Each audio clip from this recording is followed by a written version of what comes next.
দলীয় কাজগুলো হয়েছে। তো আপনাদের প্রত্যেকটি গ্রামে গ্রামে যেমন কাজ আমাদের মুখ্যমন্ত্রী উত্তরবঙ্গে যখন বক্তব্য রাখছিল, তিনি যে কথাটা বললেন যে একটা বাড়িতে 8টা ভোটার আছে বা 6টা ভোটার আছে, 8টা ভোটারের মধ্যে 4 জন ফর্ম পাচ্ছে, 2 জন পাচ্ছে না। তো আপনাদের এখানে কি এই ধরনের কোনো সমস্যা হচ্ছে সেটা কিন্তু আমাদের দেখতে হবে। মানে ক্যাম্পে বসে থাকলে হবে না, আমাদের চেষ্টা করতে হবে যে 100% মানুষ যেন তার ফর্মটাকে ফিল আপ করতে পারে।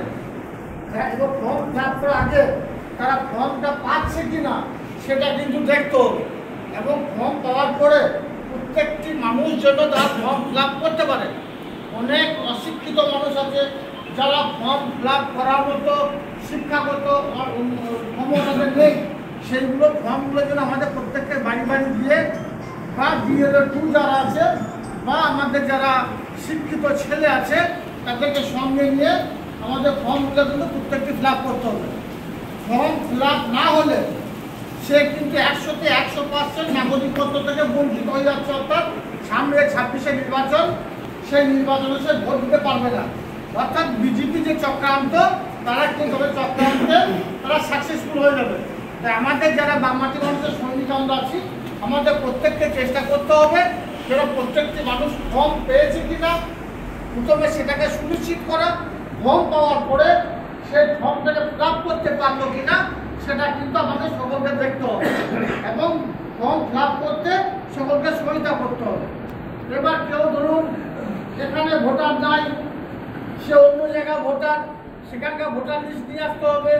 2002 সালে ভোটারের অনেকের নাম নাই, হতে পারে 2002 সালে যখন ভোটার লিস্ট হয়েছিল তখন তার বয়স 18 বছর পূর্ণ হয় নাই, তবে তো নাম থাকারই কথা, তবে তার বাবার নাম আছে, দাদুর নাম আছে বা পরিবারের অন্য কারোর নাম আছে, সেখানে নাম আছে। যে নথিগুলো চাইছে সেই নথিগুলো কালেকশন করতে হবে আমাদেরকে এবং প্রত্যেকটি ফর্ম যেন সঠিকভাবে ফিল আপ হয় সেটা সকলে লক্ষ্য রাখবে।